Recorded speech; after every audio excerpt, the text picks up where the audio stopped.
Mic checks echo, I'm the sound of the brawl. Canvas creaks, flesh slaps, bodies rise and fall. Steel cage dreams, no escape. All pain, blood stains mixed with the sweat and the chain. Adrenaline surging my veins, spit fire. Crowd chants feeding my soul's desire. Turnbuckles tremble when my wrath collides. Glory's the belt and I'm taking the pride.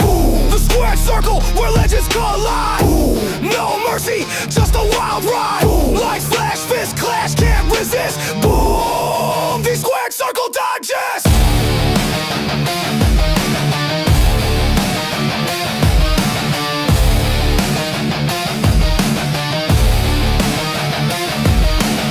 Pyros ignite, shadows dance in the glow. Ringside roar, it's a gladiator show. Chokeholds tighter than the grip of the night. Climbing the ropes to new championship heights. The mental battlefield, no room for doubt. Every move calculated, every scream a shout. The bell tolls louder than a sinner's regret. This is the place where the bold never forget. The squared circle where legends collide. No mercy, just a wild ride. Light flash, fist clash, can't resist. Boom, the squared circle digest. The squared circle where legends collide. No mercy, just a wild ride. Light flash, fist clash, can't resist. Boom, the squared circle digest.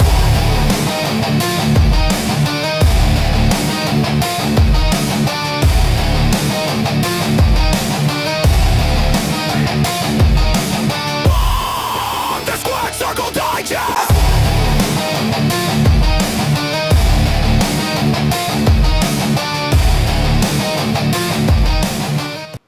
We are live Wednesday, 7 p. The new place to be. It is the Squared Circle Digest. I am Sean Stanley. That man down there, we are lucky. We are blessed.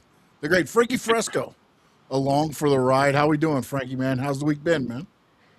Good, man. It's been a long day today, but we're going. We're talking some wrestling, so I'm excited. Let's do this. All right. Hopefully we'll make the day a little brighter today for you, Mr. Fresco.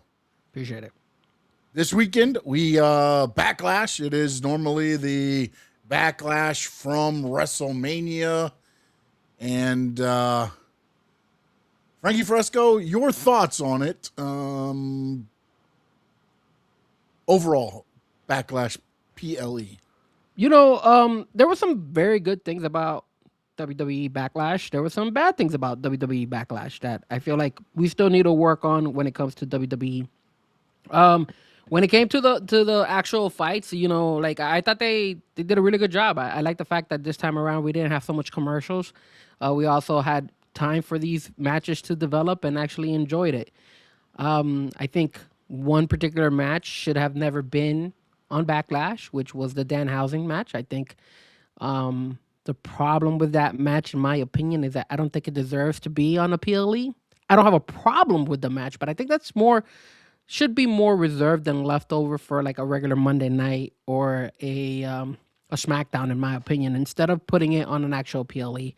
And then I did like the fact that they listened to us. You know, the backstage, they had an interview with Trick Williams. They gave us some video segments that were good to kind of, you know, people who haven't been, you know, not everybody could watch SmackDown and Monday Night Raw every day, right? Every week. Sometimes people fall behind and stuff. So it's a good way to kind of, you know, if you missed it, you're able to see where this fight kind of came up from and how it all developed for you to be invested on the actual match at Backlash. So I like that. It was, like I said, certain things were good. Certain things they need to work on. I feel they still need to add maybe like an extra fight or two in there to kind of spread the wealth. We don't need the John Cena announcements and all that stuff. And if you want to talk about the John Cena announcement, that was terrible. I don't agree with it, but it is what it is. But if you ask me what was an overall grade for Backlash, I'll go with a B-. I think they did a pretty good, decent job. They removed the Danhausen, removed the stupid John Cena tournament, and maybe add one or two more matches on there, and you probably get an A from me. Yeah, I think you're going to get the Danhausen on most of your not the big four pay-per-views from now on going forward, just because right now he is the number 3 merch mover in WWE. So He hasn't been. He's been in every single premium live event since he got signed. no, I mean, yeah, but I mean, he really didn't do much with WrestleMania as far as matches. But I think you might get more of this type of stuff. Although I said that match needed to be shorter. I don't mind that match being on there, but they gave that match too much time. Like that's a match where you have fun, you do your stuff, you get in, you get out. And I felt like it drug a little bit. But I love the Miz and Kit Wilson. I think they did a great job of being there for everything they had to be there for. And the John Cena Classic, you can be a loser and still be a winner, right? That's the age that we're in now. Terrible. So Terrible. again, it's almost like what NXT used to have with the Dusty Rhodes Classic. You know, they had that at NXT for a while, and now it looks like it's going to be now the John Cena Classic. I'm hoping they do it like a Saturday night's main event or something, or maybe one of the Raws or so. I don't know. I don't want it to be a standalone event. I don't know. I mean, That's what it sounded like, though. it did sound like. That's why I'm thinking a Saturday night's main event type thing, because again, it originated from the main thing of his retirement, which was a Saturday night's main event. So we'll see where they go from there. Like I said, I thought overall, I thought it was a B. I still think there's a lot of commercials, although not nearly as much as WrestleMania. But again, WrestleMania is their Super Bowl, so they could probably charge out the yin yang for it. And they got top dollar and used as much of the time as they could. Now this one they probably couldn't. And now you got more wrestling. And I thought that actually helped this PLE with them having the amount of time they had to get matches in. Especially like Io and Asuka. I just thought that was a good, send off for Asuka for right now.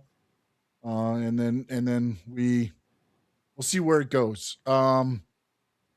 I gave it a B, more like a B plus type grade for the pay per view PLE. I didn't think it was a terrible thing at all. Now Raw came back, Roman and the Jacob. Now there's talk that Roman might have been injured, although I think it's probably for the angle. He had a towel around his wrist and he was limping, which I would hope he'd be selling for the angle. If Jacob Fatu ran through you and your cousins through a fence area there, the what is it? What the hell is the outside the ring? I want to say billboard. I know it's not billboard. I can't think of the damn name of it now, but that area there, they went crashing through. I'd hope he'd have some injuries from. But my question to you, Frankie, we saw how Backlash ended. Roman gets the 1, 2, 3. Jacob kind of rolls over disbelief right away, and then he unleashes the attack. We saw what happened on Raw on Monday. Your thoughts on, I guess, where Frankie Fresco would like to see this angle go, because obviously they're going with it, but where do you think, or how do you think it should be handled? Well, I think they have to try something new. And I think that's where they're heading with this. I think the fact that Jacob Fatu is actually now beating the crap of Roman Reigns multiple times, even though he lost at Backlash, I think they're building him up to the point for him to actually replace Roman Reigns and actually win the title. That's what I'm hoping for. That's what I'm expecting them to do. Now, I do want to criticize one thing before I go more in depth. They need to cut it with this same crap over and over of like, hey, let me just beat this guy down to take him off TV. Like, they need to come up with some more originality. We saw that at Backlash, then we saw it again on Monday night. How many times did we see it with CM Punk and Roman, and then Roman on CM Punk? It's the same thing over and over and over. They need to be a little bit more creative with that, because you're gonna get, I don't know about you, but for me, it's getting redundant to the point where I'm getting tired of it. And you need to start coming up, especially if you're using AI. Ask AI, hey, what's another way to get somebody out of the show, if that's what you want to do, if you want to remove Roman out of it. When it comes to Roman, Roman is the man. He's the champion. So it's going to be a little bit hard for them to just, push him to the side, being the champion. If they wanted to sideline him and not put him in the main spotlight, then I honestly felt they should have given the belt to Jacob Fatu. But I guess what they could do to kind of sell it to us is Jacob run over all of Roman's friends. So go after Jimmy and Jay, knock them out. Probably go to SmackDown and hit up on Solo and his crew as well. Even though Roman doesn't have a very good relationship with Solo, but just take over all that. And I think they should go ahead and they probably should do segments outside of WWE, like these video montage where you could go ahead and make crack fun of it, especially since you're not gonna get Roman every single week at the main event. So in the long run, I hope they do that. I hope that at one point in time we see a change where you see Jacob take over and eventually become the champion. Because I'm not gonna lie to you, I think we're getting the better side of Jacob. I didn't like the babyface Jacob. I like the heel one, the guy who's a monster, unable to get beat down, unable to be stopped. The wild one, and it's a wild card, and they're building him up in the way that's gonna be the storyline. I like it. You're gonna have to pretty much kill the guy in order for you to be able to stop him. So in that aspect, I like where they're going.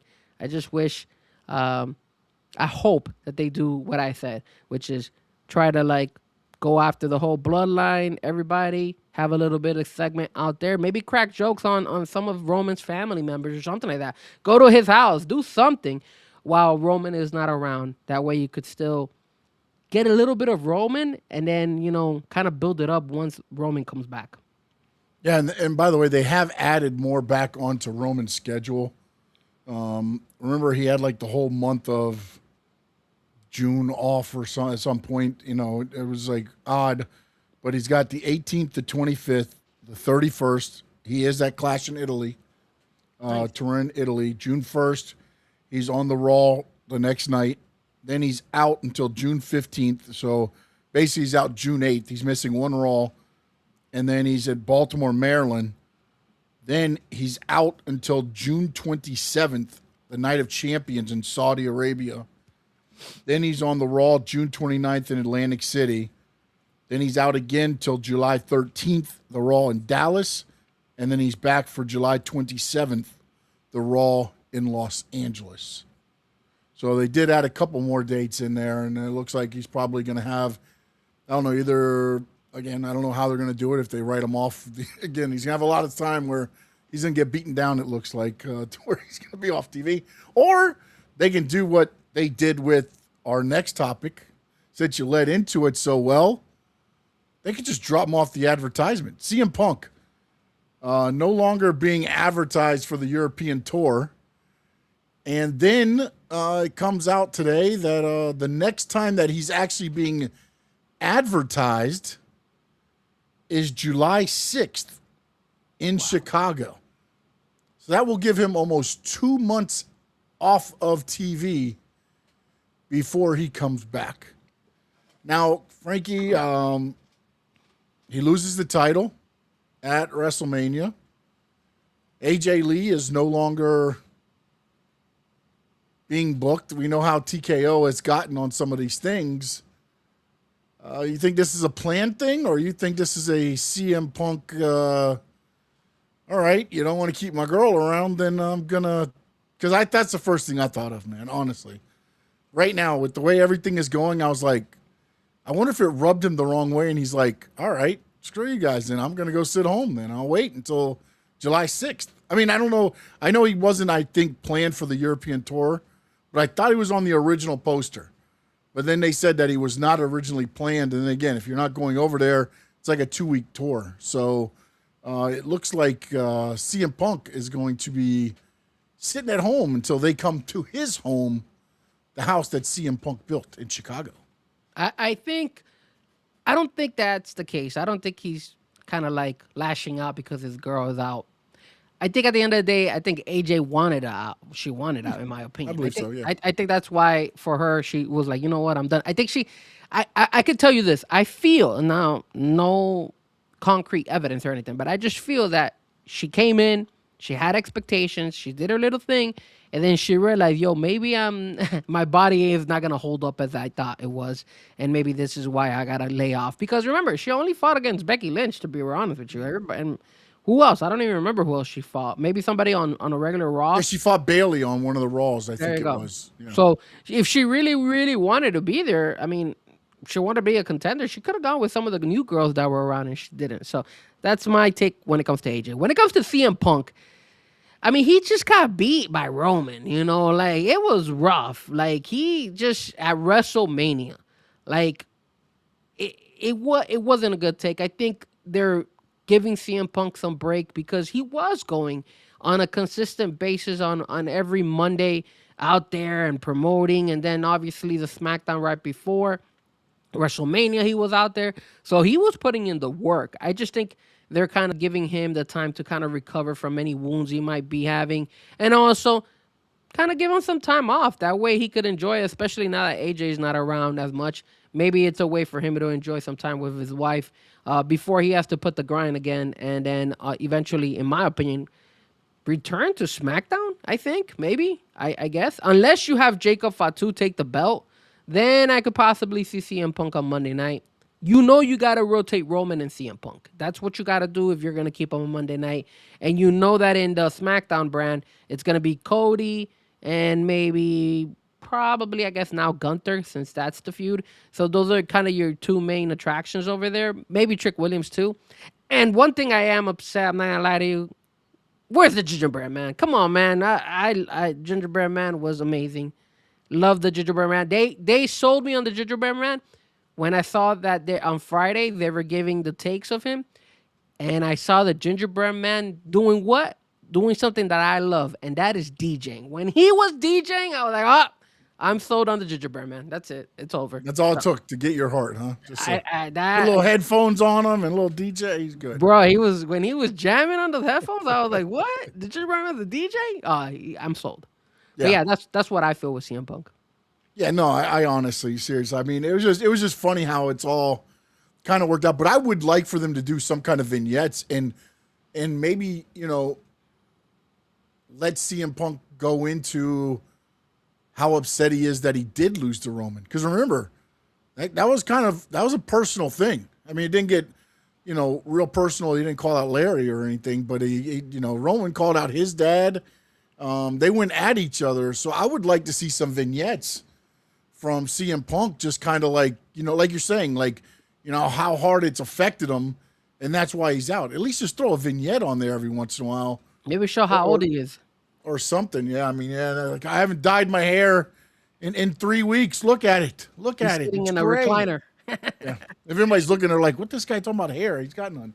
But yeah, I mean, that's what I would do, something like that, just to show him, that, hey, that's kind of the mentality that he took on, was that, he put so much into that, and then to lose, it affects him. He's human. And that's the where it'll go. And I just thought it was funny because I saw it today on some of the things, like, like, oh, is CM Punk kind of doing a sit out because of this and that. And I'm like, I don't think it's anything to do with that. It just look, like you said, he's one of the ones that have been, I think, almost on every Raw, and he's done some of the SmackDowns when it was leading into pay-per-views and PLEs and things. So man needs some time off, and I'm glad he's getting it.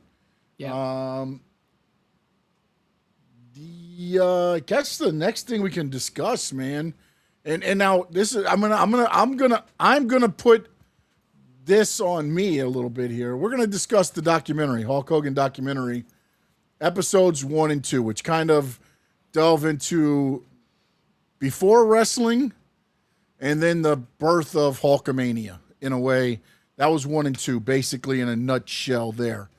I did not get a chance to go back and watch what I wanted to do today, each one. So kind of going to go off of memory here, Frankie. I don't know how long it's been since you've watched either of the first two episodes, or if you were able to go back Yeah, and watch it. So I actually watched it. Okay, so I got some notes.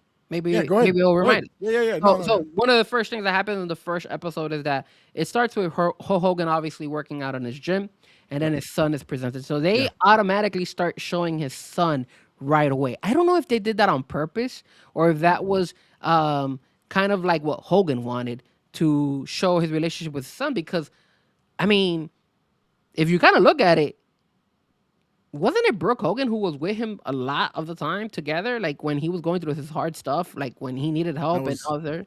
That was until the new wife, the second wife, which was never talked about in this whole thing, by the way. So, and Brooke either. The first thing I noticed, though, real quick, it's funny because it did start that way, but the first thing I noticed were the three letters that popped up. WWE, and I went, oh man. Damn, I'm like, oh, I'm not gonna get what I wanted. I would have again. If we're talking about the whole thing for a split second, I wish they would bring a little bit more controversy than what they did. But they did. But again, the other thing too, and I want to kind of. They were supposed to meet back up in 3 months to kind of go back over, and again, the documentary was kind of put together because of the passing of Hulk Hogan.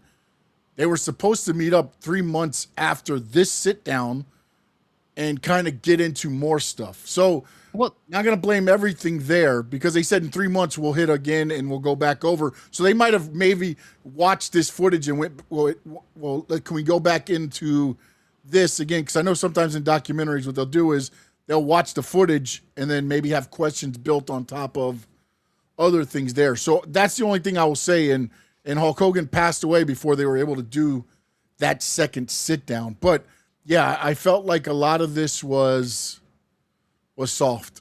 Yeah. So he continues to consider himself the best wrestler of all time. And it does bring a little bit of controversy because a lot of people might not agree with that. I personally, do I feel he's the best wrestler of all time? I don't think he is, man. He's probably the best entertainer, and he grew the sport to what it is. But I don't think he's the best wrestler of all time, in my opinion. Is he? And he's not the most grossing. Steve Austin is the most money making. He was.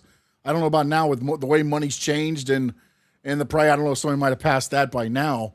But yeah, I mean. To me, I've always said if you wanted to kind of like to do like the Mount Rushmore of like wrestling and it's hard though too because like there's other guys that were before Hogan and them, but to do in this era of wrestling, it's Vince McMahon, it's Hulk Hogan, it's Stone Cold Steve Austin, and the fourth one is difficult for me because I don't know, and that's just on making pro wrestling what it is today, to elevating it to what it is today, from Hulk Hogan and Vince McMahon putting everything on the line, to what Stone Cold did during the Attitude Era and changed wrestling, saved WWE. All right, well, it's very and no doubt said is Hulk Hogan the most influential wrestler of all time, and I don't even know if that is actually the most influential. Why not? I think so. I think he is the most influential. I think a lot of people. I think a lot of people. He influenced a lot of talent, and he influenced a lot of fans to actually tune into the sport. This is the interesting thing, man. I remember when you look back at wrestling. Okay, honestly, when you look back at wrestling, I don't know how many people I've watched, and I know people have said, Hulk Hogan made me start watching pro wrestling. Yes. But what made them want to be a pro wrestler? It wasn't Hulk Hogan. I mean, the sport was already making people want to be wrestlers. Because that's why Hulk Hogan people were wanted like, to be I wrestlers. watched Shawn Michaels, I watched Bret Hart, I watched this guy, I watched that guy. And, so like, again, influence, and maybe influential is the word, and I don't know, but and no doubt is a lot smarter than I'll ever be. So maybe influential is the right thing. But to me, when I look at influential, it's like, did Hogan make you want to be? What was interesting for me was when he said who made him want to be a pro wrestler. Yeah. I was like, wow, me and him share the same thing because that's the guy that made me want to be a pro wrestler. Really? Dusty Rhodes, yes. Nice. I didn't know that. Yes. Yeah, I watched Championship Wrestling from Florida. Yeah. Right here, and Dusty, it was Dusty versus Kevin Sullivan, the one-man gang, the Purple Haze. He got beaten in a loser leave town match. He came back as the Midnight Rider, talked just like Dusty Rhodes, but wore a mask, and he's like, I'm not Dusty Rhodes, baby. Well, that I think that's the reason why when you say, did he influence anybody to be a wrestler, I would say no, because that has been something that has been developed from like the very beginning. Everybody who wants to look at wrestling and falls in love with it, they're going to be influenced by somebody else. Some people might have been influenced by him, but not everybody. I mean, he was influenced by Dusty Rhodes. But when it comes to the media, like growing the sport to what it is today, he influenced that. If Vince McMahon did not have him, I don't know if wrestling would have gotten to that level, because eventually in the documentary they talk about the whole situation with the Ultimate Warrior and how that was a really a bad situation. So I mean, but also I think that Hogan got a little fool of himself, and we'll discuss. I think because I think this gets into real later on. Farther. But again, in part one, you kind of get to know about him and how he kind of, he grew up in not in South Florida, but in Florida, watching Championship Wrestling from Florida. Dusty's a big influence. He's playing in a band. The wrestlers, when they wrestle in Tampa, used to go to the bar he was the bass that he was guitarist. playing at, and he was the bass guitarist of the band. Yeah, and every wrestler came in and noticed him. Brian Blair was one of them, and again, he was a larger than life character, and that's what Vince McMahon loved. If you look at Vince McMahon, like, the most interesting thing too is, to me, is like, I feel like Vince McMahon always treated it like the circus, right? When you go and you watch the oddities, even the oddities back in the day, like, you got the tall guy, you got Luna leading him out, you got John Tinta with the leather mask, who was Earthquake at the time, and then being, I forgot what they called him under the mask and things like that. And then you got the larger than life people, Hulk Hogan's, you got your Iron Sheiks and Nikolai Volkovs to be the bad guys. It was a running circus, man. But again, you needed to have that larger than life guy. And I think that the thing that helped the most, and it was interesting to me, was all Vince Sr. basically told him, you're fired if you're going to do Rocky. He goes and does Rocky, and then Vince Jr. brings him back basically because of that, because you could see the larger than life of what he was. And that is the one thing, like, that Hogan, I remember, like, when they showed a picture of him and Mr. T, and it's just like he's towering over this guy. Like, he was larger than, they show him I remember, I'll never forget, 1984, it was Madison Square Garden, the Eye of the Tiger hits, the Iron Sheik's in there doing his thing, the Eye of the Tiger music hits, they go to the back and it's Hogan with his arms and he's just kind of stretching it out as he's walking out, and that was before the Real American music, and it's like, God, this guy's huge, man. And to be honest, because I mostly did Championship Wrestling from Florida, ESPN had AWA, but I didn't see Hogan in AWA. That was the first time I think I'd seen, Hulk Hogan that I can remember. And he was larger than life. And they took that and they ran with it. And they went to MTV, and you had Cyndi Lauper doing the WrestleMania one, just illustrated how much of a mind Vince McMahon had. And again, I don't know if it was all Vince, if there was other people in there, because I know Pat Patterson was very instrumental in some things and this and that. But the fact that he had to, the idea that, hey, look, as a wrestling entity, we're not going to be able to do what I want to do.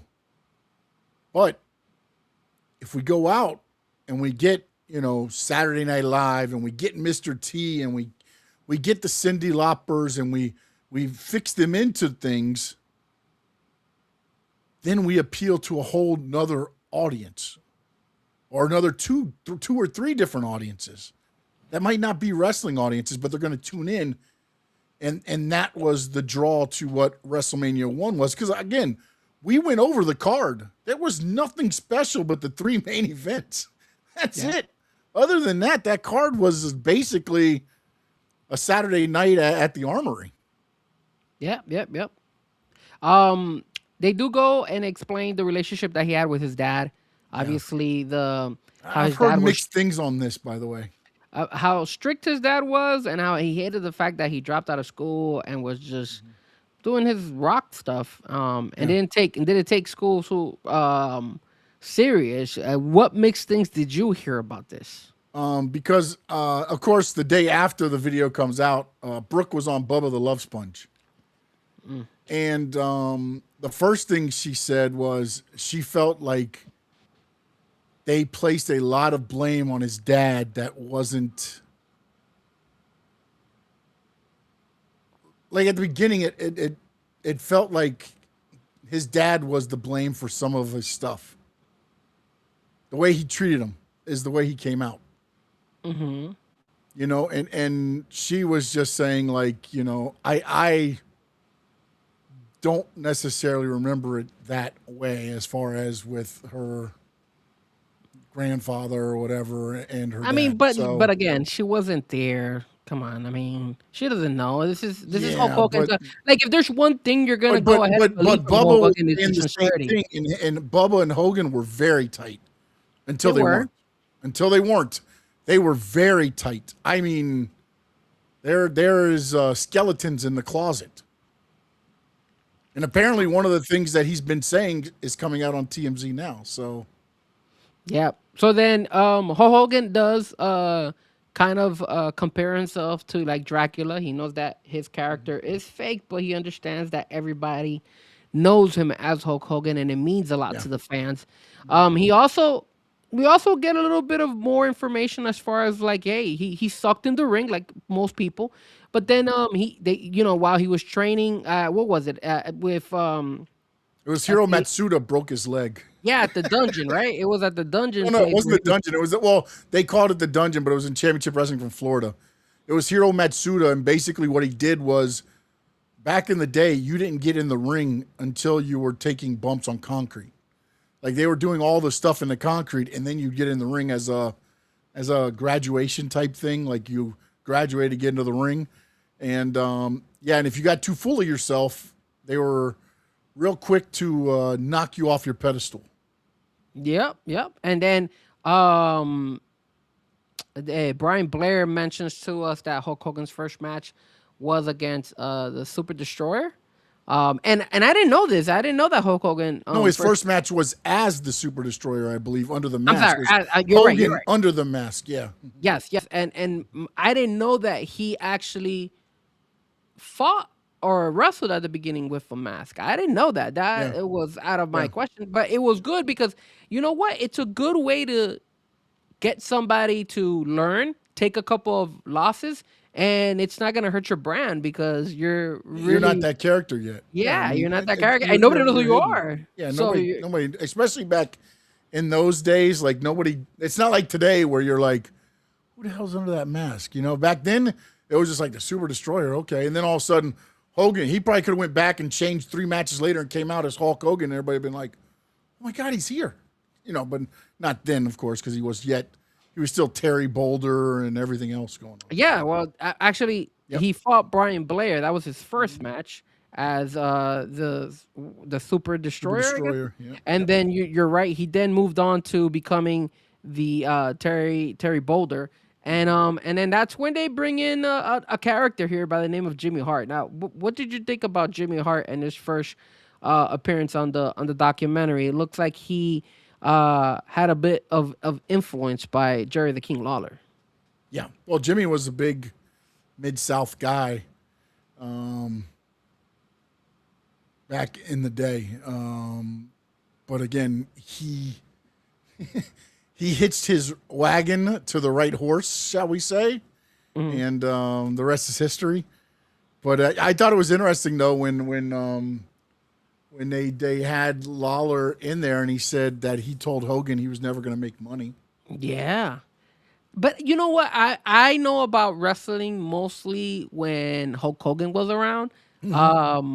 I watched some of the old stuff, but I never knew how big Lawler was. I had no idea that Oh, Jerry dude, he was Lawler was huge. very big back in the day. He was the king because he ran mid South was his, and I mean everything ran through Jerry Lawler for the longest time. I mean, I had no idea. yeah, and it was interesting too because, again, the problem that Hogan had when he was first starting was when you first start, especially back in those days, because the territory days, you would spend 2 or 3 months in one territory, then you'd move on and this and that. And I think what the problem was he wasn't able to establish what again, he wasn't Hulk Hogan yet, but he wasn't anything yet. He was the Super Destroyer here. Then he went to Terry Boulder here. And then he went to another place, I forgot, and they changed it again. And it's like you can never sit there and build the one character to grow if you're constantly changing it and changing it and changing it because you don't know who is Terry Boulder, who is the Super Destroyer, who is, whatever it's going to be. And that was, I think, the thing that I noticed the most, watching this was the fact that, and again, he said himself, he wasn't the greatest. And I think a lot of people thought, oh, this is just another one of these big guys. He's going to make a couple dollars in the industry and then he's going to be gone. They didn't see what others saw in him, meaning like Vince Sr. and then, of course, Vince Jr. But yeah, they didn't see it in him because, again, there was a lot of guys. Even Bret Hart said he fought him, I think, in Mid-South, and all he could do was a bear hug. You would bear hug him and squeeze him and throw him around, and it would look like a bear wrestling. You're wrestling this big, giant guy. He just throws you around, manhandles you, and done. And it's kind of the other thing, too, is you become an attraction a lot of times when you're that guy, and you don't have to do anything. You just get in the ring, you whatever, get him in the bear hug, throw him down, and your night's done. Because you become that on the shows. People are there to watch the attraction, Andre the Giant, and all that stuff. So I feel like he was kind of, as he said himself, he was green as hell, and he didn't know how to find himself. Yep. And by the comment that you said that Bret Hart said that all he knew what to do was a bear hug, that's kind of where he kind of got his name, Hulk Hogan, because eventually the promoters would start saying Hogan is bigger than life, and then they're like, oh, he's bigger than the Hulk and all this stuff, and then that's how they came up with the initial Terry the Hulk Boulder, and then they eventually develop into Hulk Hogan. The first episode ends with the whole controversy of the Rocky movie. So as you kind of remember, what he mentioned was that Vince McMahon Sr. wanted Hulk Hogan to do a lie. He debuted it against, I believe it was Ted DiBiase back in MSG. Garden. Yep. And Ted DiBiase, got him over, which was pretty cool. And after that, he just started to blow up, right? People wanted to see him more and more. You knew that you were very, very involved. A lot of fans were bought into you if you were going up against Hulk Hogan, right? That was the main thing. Everybody back then, they mentioned in the documentary that if you had a match with Hulk Hogan, or if you were in the card with Hulk Hogan actually in it. Well, that was after he became Hulkamania, though. Correct. Yeah, that was going into part 2. So, obviously, we get the situation of him doing Rocky and how Vince Sr. didn't want him to do it, and he still does it. And he mentions that he doesn't regret it because he knew. Look, you got to give him credit where credit is due. He knew that wrestling was a form for him to become even bigger, and he noticed that from day one when they told him he's bigger, larger than life. He ran with it. He was like, what? If I'm getting a shot at doing this, this is only gonna blow me up more and more. and he did it. And even though he thought that he was never gonna come back to WWE or WWF at the time, that was the right choice. I don't think it No, well, was he made wrong there. that choice, and he again he went to AWA after that movie was done, and that's where he started becoming more flamboyant. He was like an evil Hulk Hogan. He was the immortal. He would have the cape on, like superstar Billy Graham style, Hmm. and things like that. And then Vince Senior sells to Vince Junior, and that's where Hulk Hogan's whole thing. Because again, if Vince Senior keeps WWF, I don't know that we get what we got. Yeah, I don't think so either. But that's kind of where we finish with the first episode, and then with the second episode, it starts the focus of Vince McMahon and developing the WWF, and of course, what you just finished mentioning, the Hulkamania, the rise of Hulkamania, and just changing the business and making it very, very popular, and people just being invested into Hulkamania, and pretty much taking over, the whole wrestling world, right? You were started seeing WWF grow to heights that a lot of people didn't expect. Was there Well, any take in particular from the second episode that you got from the documentary? I don't know that it was not expected because Vince was cutthroat.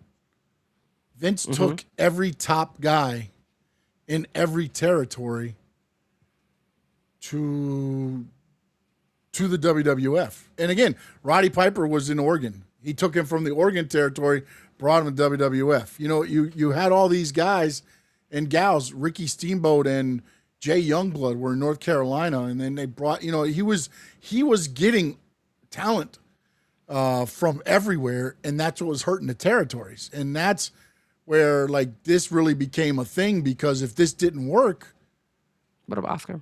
they would have lost everybody. They would have lost the roster and everything else. The one thing I wish they would have asked Hogan was if he knew the situation that was given to the Iron Sheik involving the match in 1984 in Madison Square Garden.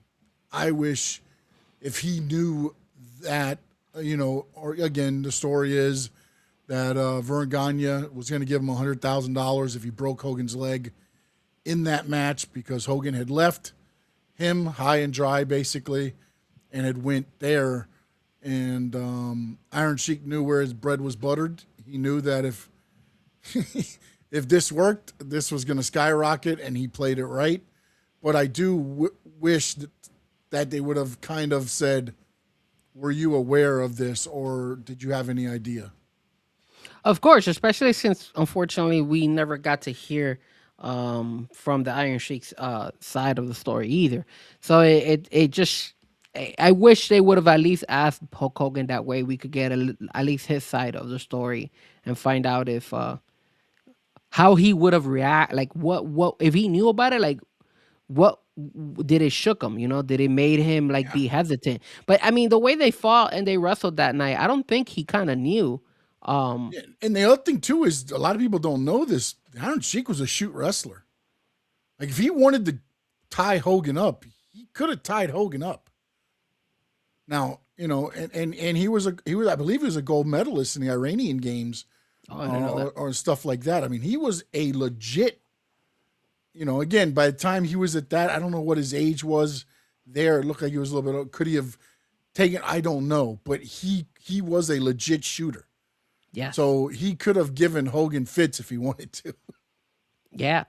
And then on the second episode as well, it gives us how Linda Hogan all of a sudden fell for the guy, how they Yeah. met, and how you know he couldn't live without her and all this stuff, and eventually he ends up obviously proposing to her and all that stuff, and they end up becoming kind of like a partnership on that. And then from there on out, it pretty much you start getting some you actually got the voice of Vince McMahon um saying a couple things on the whole Hogan thing. He calls Hulk Hogan and tells him he was booked on hot properties, and kids in wheelchairs were there, and there was a lot of things that Hulk Hogan started doing now, right? To win Yeah. over the kids over, and wasn't Make he a the first wish. one? Yeah, He's wasn't he doing the Make. first one? What is that? Wasn't he the first one to like do the Make a Wish and all that stuff? I think Might he have was been the one of the first first one. wrestlers to do a Yeah, Make a one of the Wish. first wrestlers. Yeah, that's what I'm Maybe, about to yeah. ask. Yeah. But that was a good way for Hulk Hogan's persona, his image, to captivate the fans inside the ring and outside the ring, right? And just grow and I mean, when you look at Vince McMahon and his marketing of Hulk Hogan was insane because he really put all his eggs in one basket and it paid off. Like if I Hulk mean, they Hogan made wouldn't have worked. cartoons, they made lunch boxes. It was Hulk Hogan was everywhere, man. And at that point, this was before the John Cena. The John Cena campaign was basically Hulk Hogan, 2.0. But back then, that wasn't, I mean, again, people had merchandise, people had, things going for them, but not to the degree that Hogan, had it. Appearances everywhere. It. I mean, it just look at the way it took off. I mean, I don't even know how to put into words unless you watch it. How it was like that 1984 to maybe 86, 87 era was just crazy, man. I remember there was the Hulk Hogan. Apparently, thanks, Josh. Wow. Okay, good for him, man. Yeah, man, get his money. He had. I remember the one time it wasn't like a side, but there was a vitamins. There was a lunch box. I mean, there was everything was Hogan. Well, at that time, also they were building up on WrestleMania, and then you also had the fame of Mr. T, right? Yeah. And you also had you had so much going on, and then the documentary kind of shifts a little bit back to the whole something that a lot of you guys, if you guys watch Hulk Hogan's documentaries and the story about Hulk Hogan, is the whole Richard Belzer thing where he chokes him out and hurts him. Was there anything about that particular part of the documentary that you were like you wanted to know anything more, or was it something that you're like, yeah, we already know about this, just mention it and keep moving? Yeah, no, I think they spent maybe just a little bit too much time on it. But again, there was a part that happened, and again, it's one of those things, man. Back in those days, like I remember the Dr. D David Schultz thing. The guy was telling him wrestling was fake in the hallway, and he walked up and he slapped him in the face, and he's like, "Is that fake? Is that fake?" And then Vince McMahon pulls him out, and he's like, "Appreciate what you did for the business. Here's the check. You're fired." I mean, You know what I'm saying? But again, I do miss that from the it's like wrestlers today. You had to. I mean, you got to protect it at that point. It wasn't like if he hooks him in a front face lock, and Belzer just pops up and is like, "Hey, what does that tell you about WrestleMania? The match coming up at WrestleMania." Now you just choked him out, and he falls and he hits his head, and now what? Like, okay, all right. Now WrestleMania has to work. If not, he's screwed. Yeah. I mean, well, he was going to be screwed if it didn't work. They were both screwed because, again, that's where it was the quote unquote protecting the biz is what they did, man. I mean, I remember Mr. T with this comments, right? Let him know. Yeah, let him know. Mr. T was good too. Which I mean, he also was there for Hogan, and I love that. And I do miss the old school wrestlers that would say, "Yo, wrestling's not like." I'll never forget Roddy Piper when he got loud to this guy, the guy on HBO. I forgot his name, but he was like Bob Costas or Rome. No, was it Rome? No, it wasn't Rome. It was the other guy. Oh man, I forgot the other guy. If you guys know who I'm talking about, on Brian. No, he does the Gumbel? HBO thing. No, not Brian Gumbel. It's the older guy. He's older. He does like hot takes sometimes and stuff like that. He brings over some people. I forgot his name, man. Damn it. But I do remember Hulk Hogan, Roddy Piper was on there, and then Roddy Piper's like, "Is this fake?" And he lifts up his leg. He drops down his pants and he shows his thigh. Yeah, the hip surgery and all that. Yeah. Maher. Yeah, Bill Maher. Bill There Maher. you go. Bill Maher. Thank you, Thank you, Eric. Appreciate you, man. Bill Maher. Yeah. And Josh and Adrian and everybody in the chat. Appreciate you, no doubt. Papa. Yeah. And then obviously in episode 2, we get the first sighting, which was a little bit shocker, was of our president right now, Donald Trump. He shows Yep. up on episode 2 talking about how he met Hulk Hogan in the Trump Plaza, and he and Hogan had a really good relationship. Um, what did you think about Trump being invited into the documentary? Well, I mean, they ran two back-to-back pay-per-views at 2 WrestleManias in a row at, I believe it's 5 and 6 or 4 and 5, 5 and 6 days. So, and again, at that time, again, Hogan said at that time, again, however you want to believe, whatever, he wasn't really into politics and things like that. And I think, look, man, larger than life guy. You run the arena that they're the casinos that they're at, and they're doing it. You want to hook your wagon, Oscar? Yeah. Yeah. I mean, you want to hook your wagon to the guy that is, the breadwinner, right? I mean, and that's kind of what you got in that, that part of it, however you want to look at it. Yeah, so they also started talking about what you guys what Oscar just mentioned about the Ultimate Warrior and how they tried Hogan didn't have enough time to be with his family, and because he didn't have time with his family, he had gone to Vince asking him, "Hey, can you bring another star? Because I can't be doing all these shows 24/7. I'm burned out. I need another star." And here comes the Ultimate Warrior. But again, this is stuff that nothing of this was new.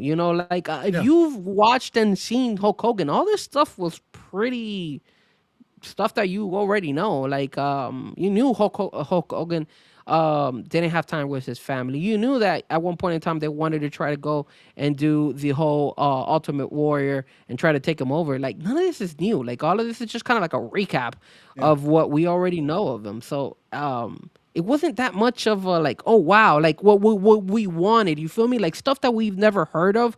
I didn't get that from these first 2 episodes or the whole documentary. But anything else that stands out during the second episode of the Hulk Hogan that you can remember?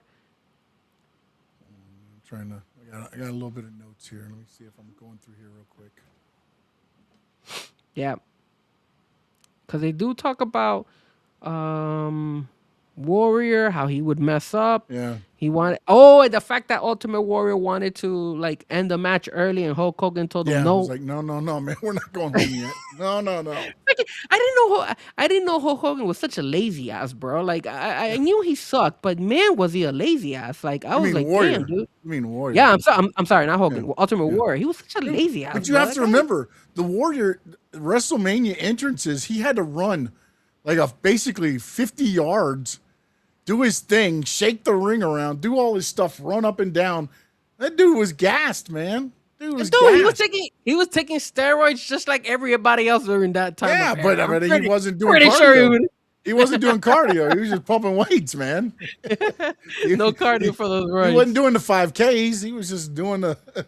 But yeah, I thought the other thing too about his brother, I didn't realize. Oh, he does talk about his brother in the first episode, the issues his brother had, and the fact that he finally had a chance, and he thought his brother had changed his ways, and he gave him money, and then he comes home and finds out that his brother basically had an overdose because of his addiction, and then he felt that it was on him because he had given him the money. When you think you're helping somebody out, and because I think his brother told him it was for something, for a house or something. He told him it was something else, but then it ended up being. Well, I think he had been sober for a minute. Yeah, he had been sober, and then it went. And then he just went. I mean, and you did get an emotional Hulk Hogan there because he had to stop it. He stopped it. Yeah, but I mean, look, man. At the end of the day, it's hard to talk about that. But I will say this, and I don't know if you saw this, but during the I think it was the Philadelphia 76ers. Is that where, or no, it was the Detroit Pistons, because that's where the ex-Miami Heat player is playing. what is his name? The 3-point shooter. You know who I'm talking about? Yeah, your boy, Damn it. Duncan Robinson. Duncan Robinson, yes. And I don't know if you saw the take about what happened to his brother and how his brother was suffering to the point where unfortunately he took his life away. So those are delicate topics. Those are Yeah. sensitive topics to talk about. So in a way, when he was mentioning that, I don't think I had ever heard him speak about his brother before. So that Yeah, was no, new for I me. believe that's one of the first times I had actually heard him talk about that. And also, I mean, like his dad, I've heard passing things about, but never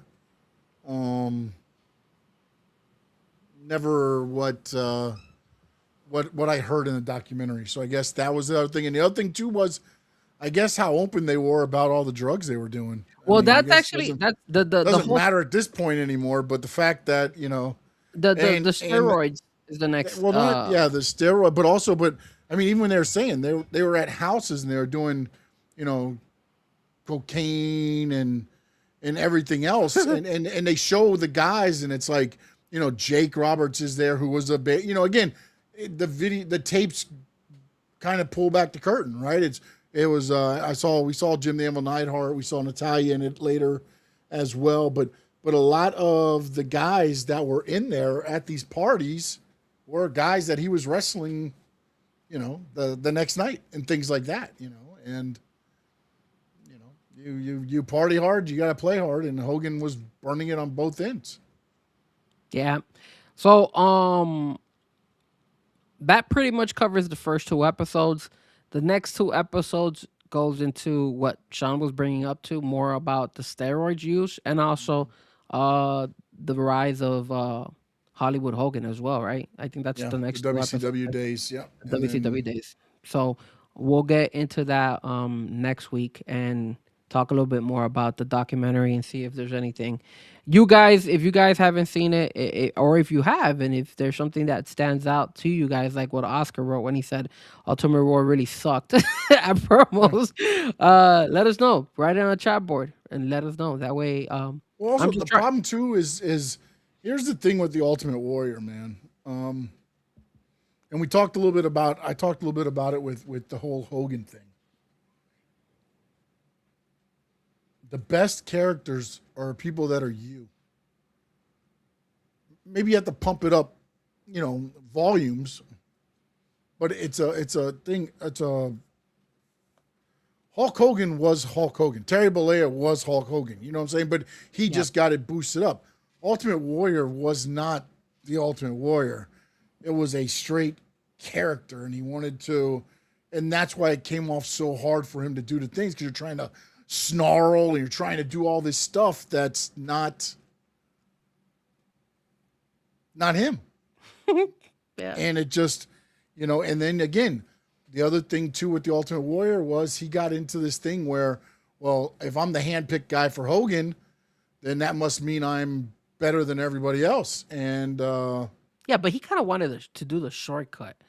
Like that's what I got from the documentary too. Like yeah, well, no, he wanted to do a shortcut, and then he wanted to hold Vince hostage on certain things. yeah, he did. Yeah, I'm he not did. going to the ring unless you give me $1 million for this match. Okay, no problem. I'll give you $1 Maybe million. maybe I'll You tune go to in. the ring and you're fired. See you later when you get back. It's Yeah, like, maybe but- I gotta watch a whole an Ultimate Warrior documentary and see a little bit more about his history, because I've never seen documentaries of the Ultimate Warrior. I don't know if there's Well, I any. mean, the out only there. ones I've seen have been WWE driven, and they don't go into as much detail. I just know from stories of people talking on shoot interviews Gotcha. about how he was, and he was always to himself. He was always very difficult. When you saw there where he was trying to cut a promo, and he couldn't do it at all. Like he couldn't. I mean, it's like, oh God.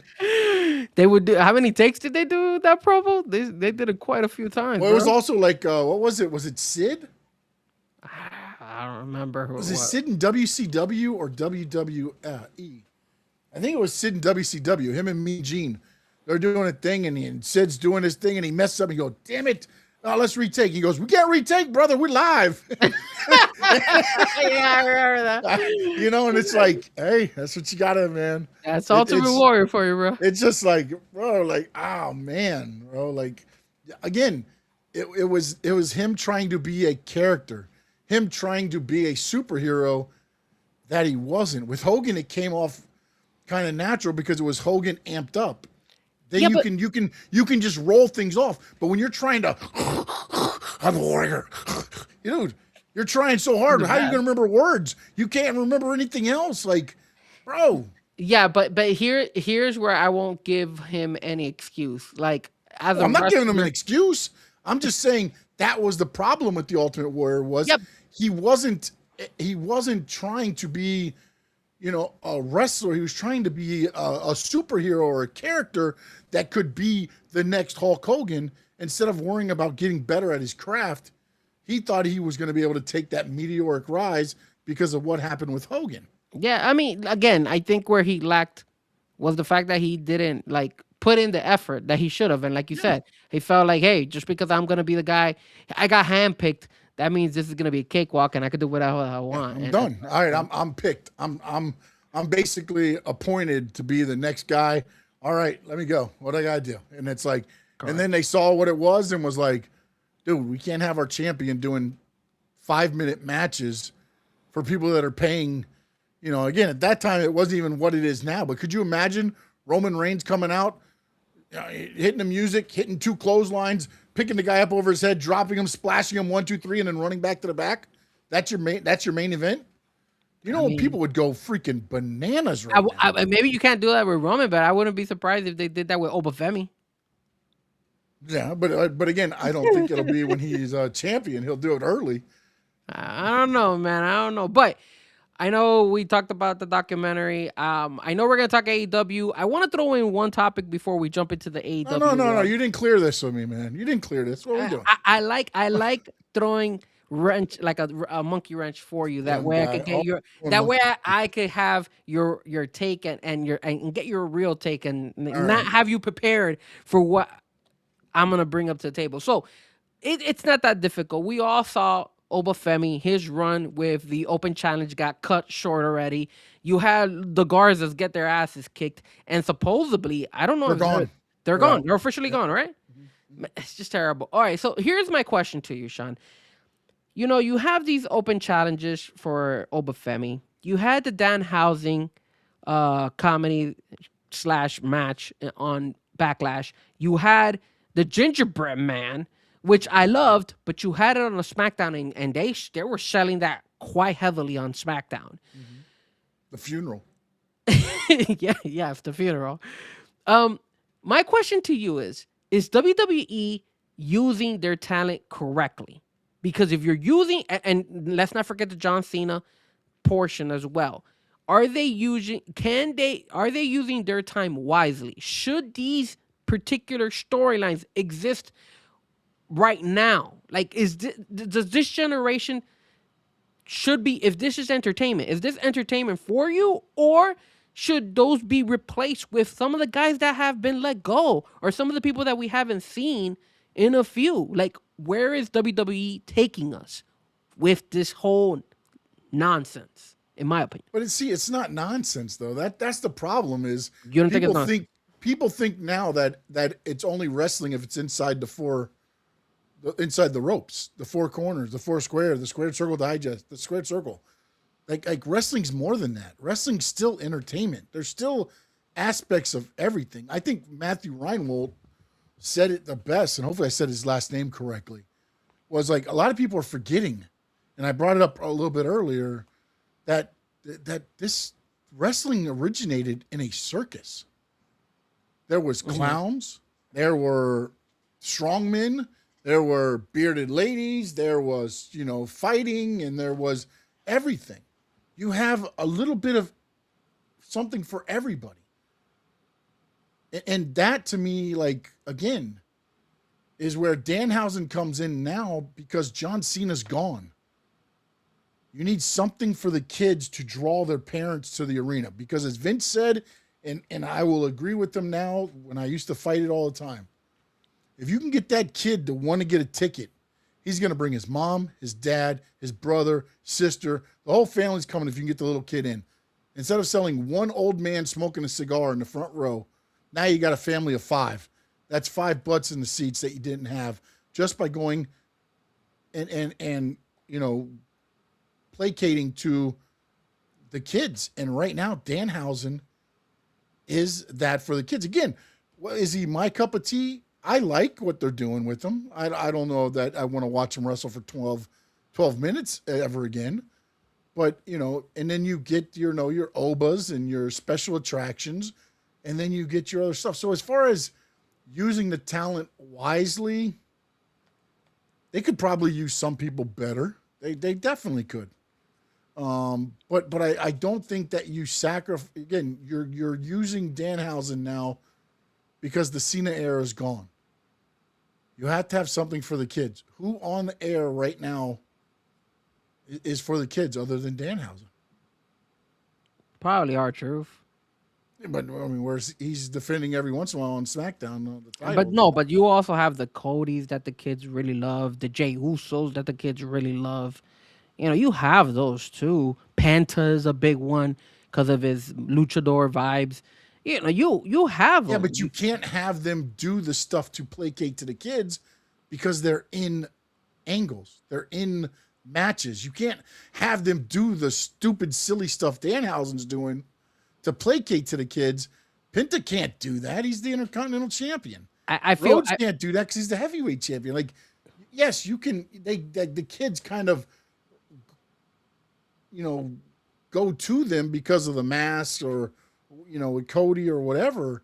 But Danhausen's there to be, and again, he's not even just for the kids. It's for like the teenagers and the thing there, like when he did the whole thing where he's building up his Danhausen. This is going to be my Danhausen. He does the whole thing. He does the whole thing. He pulls down the K. He pulls down the thing. He's up high. He's like, this is my guy. And then the Minihausen walks out and he's like, oh, shit.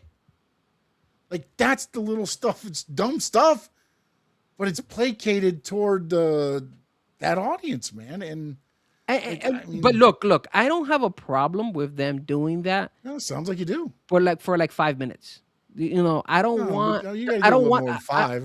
I mean, how much time did they give him in that match? There's too much time there. How much did they give him on SmackDown when he was in the back doing that stupid computer thing, trying to recreate his clone and stuff like that? Like, man, I mean, they're giving him a lot of time. And again, I don't have a problem with him showing up here and there, but I think they're giving him way too much time. You don't need to go and be showing him on a PLE.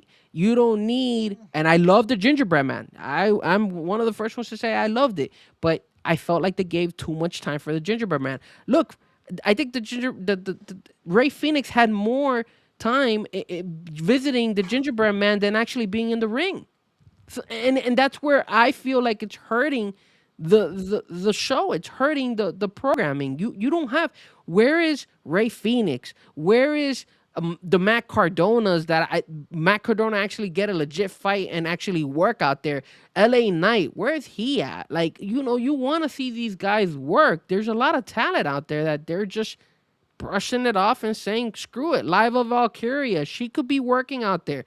You could have, who else is the faction, the 3 girls. I mean, I know they wrestled, but put more time into those girls. They're obviously just coming up from the NXT into the main roster. Give those girls the opportunity to shine even more. I mean, look how they've treated Julia. Julia has been ass. Fraxium. What happened to them? They're people, like, you have so much talent in the WWE that they're really not utilizing. Where's Carmelo Hayes? Where's Ilya Dragunov? Where's all these guys that they're talented, that I think you could fit them in a PLE instead of giving us Danhausen? That's just me, though. I think that's where I think WWE is dropping the ball. I don't want to see Danhausen. You can say that, but again, during WrestleMania weekend, only 2 people outsold Danhausen at WrestleMania 42. CM Punk and Cody Rhodes. Danhausen was number 3. He outdid Roman Reigns. He outdid Rhea Ripley. I mean, he outdid Jacob Fatu, Jade Cargill. So again, we know how TKO is. We know how they're doing all this stuff. So as long as he's doing that much in merchandise, you're going to be seeing him on TV. And again, I don't have a problem with seeing him on TV. I just don't think they need to dedicate as much time as they've given him, especially since he's been on every PLE ever since he got signed. That's just me, though. Every single PLE since he's been signed, he's been on every single PLE. Can you believe that? Yeah, I can. He's number 3 in merch. Of course he's going to be on there. I mean, no, the numbers don't lie. People are, maybe he's not, your cup of tea or anything like that. I mean, I'll agree with you. I don't know that he should have had, as much time in the match on the PLE, but he deserves the matches on PLE because the character has taken off. Well, look at No Doubt. No Doubt says, enjoy the moment because Danhausen won't last forever. Have fun. And that's true. If you start feeding us way too much Danhausen, like I said last week, I don't think that's you're gonna get burned out. And you're going to be like, man, I'm done with this guy. I don't want to see him anymore. I don't think so. I think that could happen with that. So, but we could be wrong. But I'm telling you, I've been right about Dom, and I'm heading right with Julia. I mean, think about the course of Danhausen, okay? He started on the Indies, then he did a show with somebody, a big name. Who was it? I don't know. I remember listening. If you guys listened to the Chris Van Fleet interview with Danhausen a while back when he was in AEW, that one was a really good interview. And I think he does mention it in that interview who he did the big show. Because I remember somebody mentioned to him saying, yo, like he was an actual wrestler. Here in the Chris Van Fleet interview when Danhausen was in AEW, he goes and they tell him, hey, I was wrestling, I was the same guy as everybody else, and what ended up happening is somebody told him, hey, keep the paint he was on Conan O'Brien. It's Conan O'Brien. Okay. Recently? He did a thing with Conan O'Brien on his podcast saying that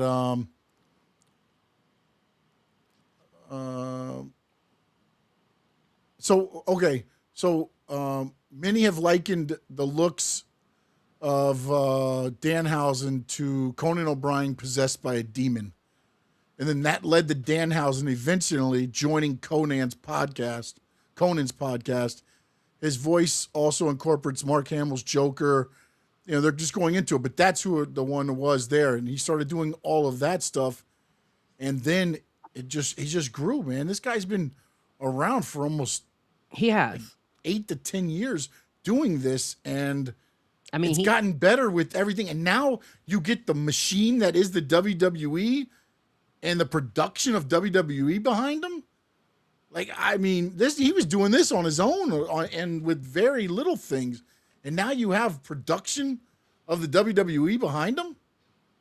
I mean, if you like midgets running around on a WrestleMania, and first off, they're mini-housens, all right? They're midgets.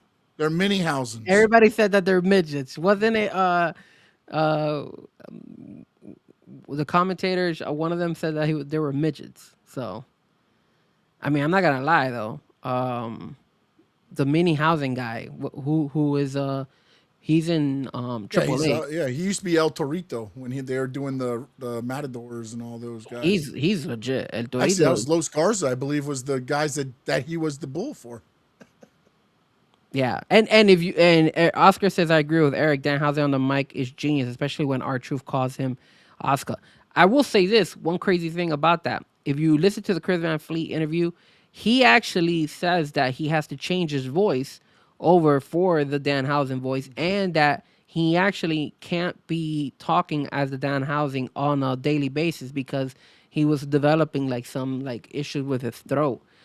So he's actually had to take like drugs and done like therapy for his throat. That way it doesn't hurt him.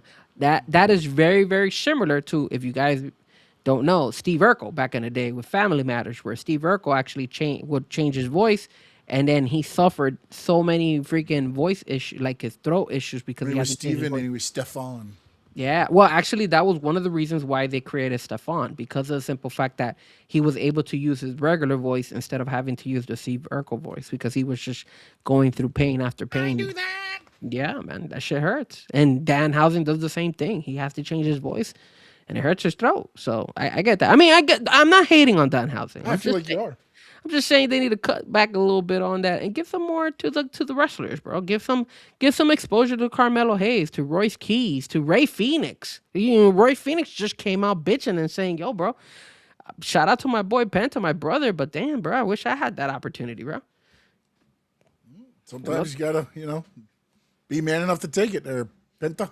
I mean, he's been taking it quite a few weeks, right? And See what happens. we will. All right. So since you were talking about that with WWE using people properly, I've got my first AEW subject, and this is where we'll probably lose half of the people. Talking to AEW now. Be surprised. Now, last week we talked a little bit about Darby Allin and defending the title and what it would mean for the title. Now, he went through and he beat Kevin Knight. He went through and he beat Pac. And now he was supposed to take on Okada, but Okada had to go to Japan. He beat Ciampa, too. He beat Ciampa as well beforehand. Now he's taking on Takeshita. Takeshita.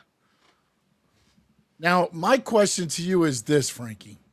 Not the title, but like if you keep feeding him these guys on the roster,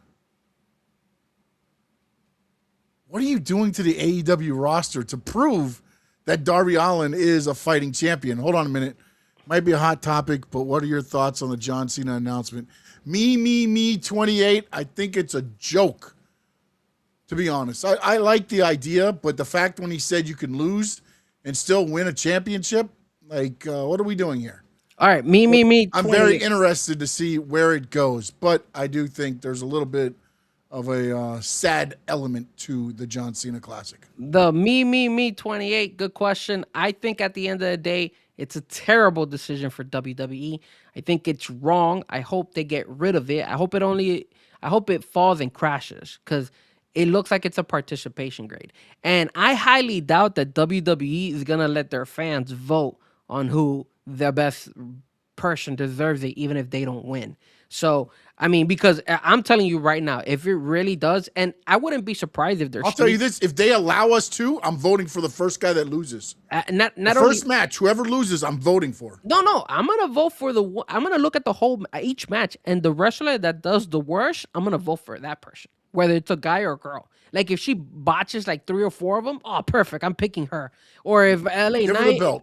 Give her the belt. Or if it's LA Knight, I'll give it to LA Knight because he botched like 4 or 5. Yeah, he's probably going to be there. Yeah, he's botched. But here's my thing about this whole thing. I wouldn't be surprised if in the future they actually go ahead and say, hey, the people who could only vote are the people who sign up for that WWE club.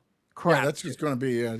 So that's even going to piss me off even more. So that's what I think about that. I think it's a waste of time. And I think at the end of the day, WWE needs to let John Cena just let him go, bro. Man. He is the new Brock Lesnar, buddy. When we need something, hey, have him host it. It's just such a waste of time, man. Again, like I told you, they should have gone ahead and put in another match for that. He was there standing for what, 5-10 minutes, probably, announcing garbage. Yeah. And me 28 said, I agree. I was interested with the voting system, but then I just expect everyone who is over, like not being funny in all respect. Danhausen could win the thing because he is so over. Wouldn't be mad if, and then he put Oba. I don't know that you put those guys in this. Like to me, you would put this. This is a perfect thing for your LA Knights, Carmelo Hayes, that tier of talent. If you're putting Oba in there, like, what are we doing? Here's the other thing you got to also take into consideration.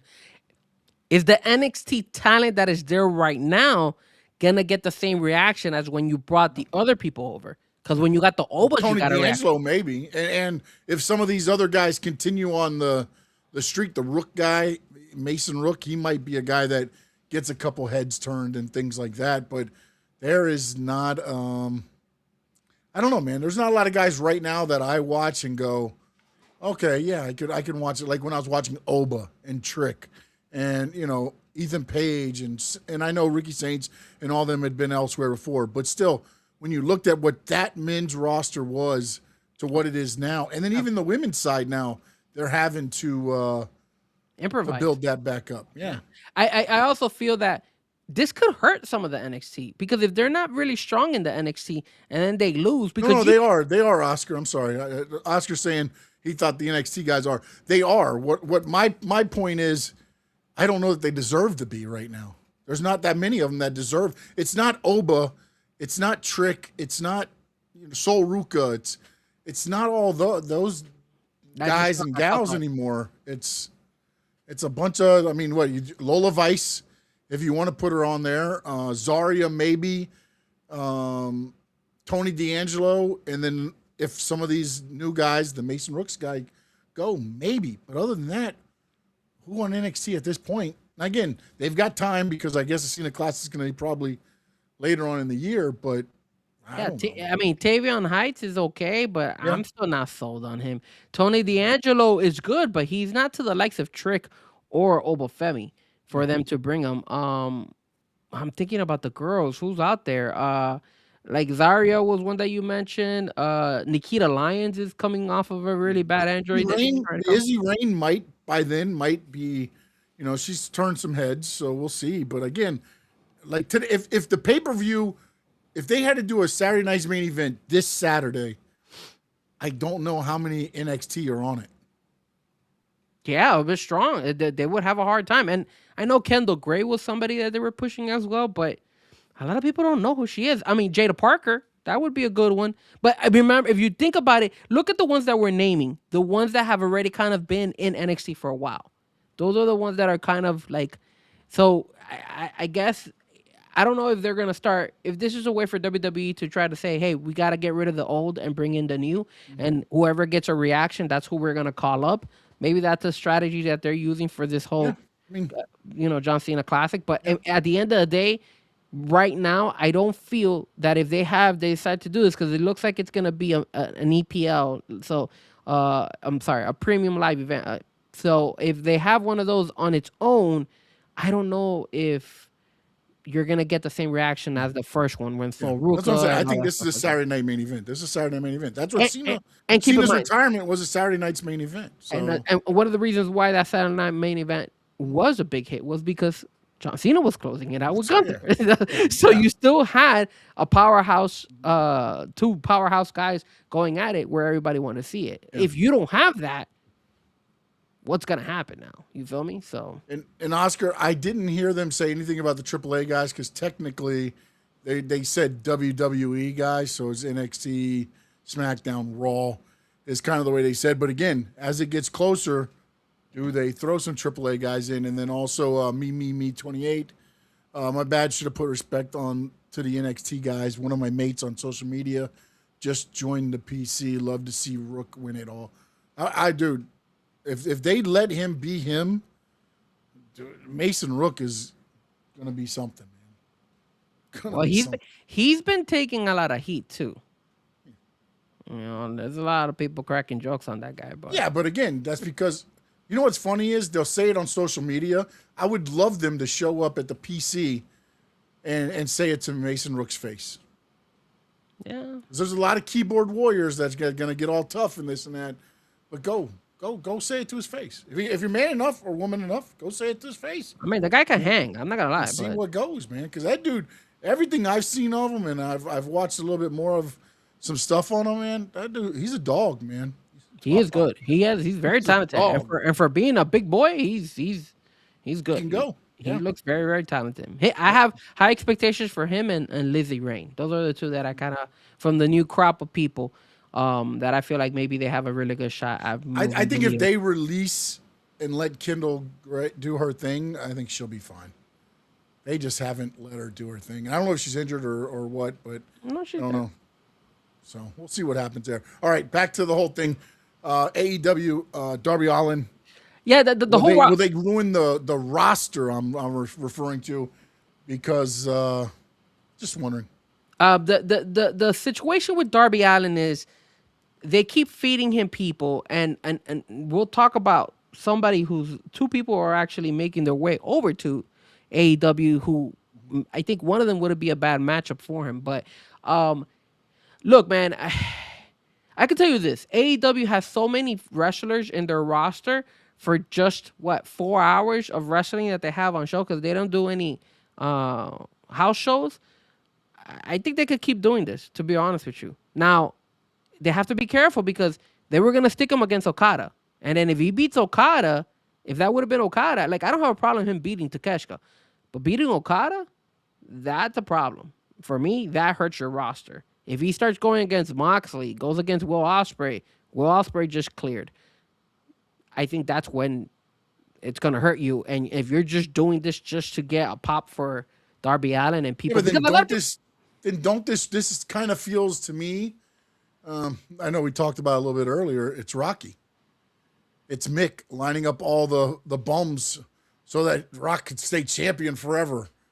And then when he got to play versus the Clubber Lang, what's going to happen? Yeah, it's gonna you know what I'm saying? Like, it feels like, I mean, again, if he does that and then he finally wrestles somebody upper tier and he loses, does that mean that he was really that good of a champion? Well, a lot of people are saying that he's a good champion already because of how much work he's putting in. All these matches. I mean, look at the match he had with Pac. It was crazy. It was at a golf place. Yeah, dude, I love that. That venue is awesome for once in a while.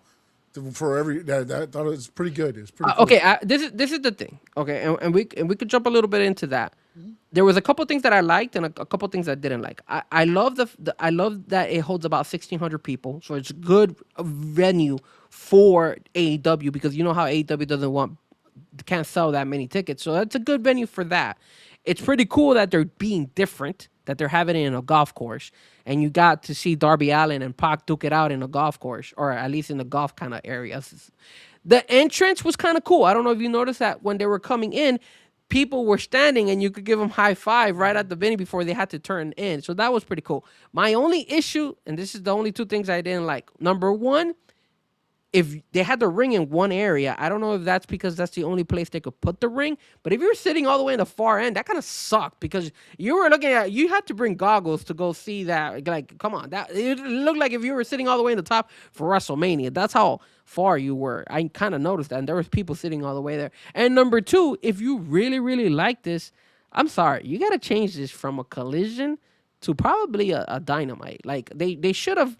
What they should have done is they should have put in more. They could put more seats around the ring and just make it a 1-year thing if that's what they want to do. Because they did a lot of people were giving them kudos for it, and just make it a Dynamite and make it a year-round thing. That way, people will be more invested. Because it sucked. It sucked that it was on a Saturday, the day of back. But they also made it like a not a tribute, a benefit show too. So they're raising money from this, which is why it said they're going to make it an annual event. So there was also like a fundraising part to this show, which is why I think they did it on a Saturday instead of trying to do it on a Wednesday night. I mean, I like the actual name of it. It was Fairway to Hell, and you had fairways there playing golf, so that was clever. But again, I going back to the whole Darby situation, yeah, man, I think at the end of the day, you keep building him up and he's beating everybody left and right. And then it's going to be a really, really hard fall for him. Like, I don't know, man. I don't know. It scares me a little bit, man. I like a fighting champion, but I have to agree with something that you have always said. That's why you have those USA belts. That's why you have the Intercontinental belts. Those are your fighting champions because those are the ones that it won't make you or break you at the end if you lose it on a regular show. Your wrestling your heavyweight belt should have more of a meaning and should be featured in a pay-per-view. That's why you want to buy the pay-per-view, right? Especially since they're still selling it. They don't have it free like WWE kind of has it if you have ESPN, the ESPN Plus thing, where you're paying a monthly subscription for it. Mm-hmm. So if you see Darby Allin fight every single week, then what's the point in a pay-per-view, right? To see him. Yeah. It loses its value, bro. It loses the luster on the belt, especially when he's going 30 minutes on a Wednesday night. I mean, it's not like they're going, I mean, and again, it's the one thing too where like I remember like the Attitude Era. Vince would put the title on the line, but you knew it was never going to be like a finish. There was going to be something that, although they did do that one night when they put Mankind, he wins it, and that's what changed the thing there. But It's tough, man. It's tough. Like It is. Eric I doesn't mean, buy it, bro. it's hard, man. It's hard too with Darby. I mean, I know he's a crash test dummy, and I know he can take a lot of pain and a lot of punishment and stuff like that. But again, I've told you, we've done this like for 4 weeks, Frankie. If you took the champions of WWE and you took the champions of and hell, let's even throw Tony D'Angelo into this. The NXT champion, and you put him, Mike Santana, Cody Rhodes, Roman Reigns, Tony D'Angelo, and Darby Allin. One of them not like the others, man. No, man. No. And the aura has diminished because of the simple fact that he's fighting every week. Every week, yeah. Yeah, it's not good. That he need, and I think is that how can you get away from that? I think you're too invested in it right now. Well, now you've gone too far now. Yeah, The only way you can do it is have somebody beat him or have somebody injure him and take him off TV for a while. Yeah, like really beat the. But the thing is that he is a fucking he is strong. Like he could take a beating, bro. I know. That's the hard part too. So like you gotta destroy him in order for him to lose the belt. Like it's crazy. I mean, dude, he beat MJF, he beat Ciampa, he beat Pac, he beat Brody King, he beat Kevin Knight. And most likely he's going to beat Takeshita tonight. Yeah. So, which was supposed to be Okada. Thank God. That's actually a blessing that Okada could. You know what? Maybe Okada realized and said, "Yo, let me go wrestle over there instead of having." Like, I got an emergency. I got to take care of. I'm out of here. Let me just go to Japan, man, because I'm pretty sure he was going to lose. He was going to lose to him. So basically, he did a Stone Cold Steve Austin. He took his ball and went home. He just didn't quit though. He just didn't. He called AEW. He was like, "Hey, I got an emergency." Stone Cold just got on a plane and left. I'm not versing Brock Lesnar on Raw. No, and that's the best thing that Okada could do, and that's the best thing that Stone Cold Steve Austin did too. So, well, he said no. He said he was wrong. He should have done it differently. Yeah, he says that now, but I'm pretty sure that day he was fucking. I'm pretty sure he was happy that he did that day. Yeah. So. All right, man. Current releases: Aleister Black, Zelina Vega, New Day. A lot pointing toward them showing up in AEW. I think the New Day path is pretty clear. There's a lot of things going on, but for you, and I guess I'll jump in a little bit on, but Aleister Black, like you had him, you did. It was cool for a little while, and then it just wasn't.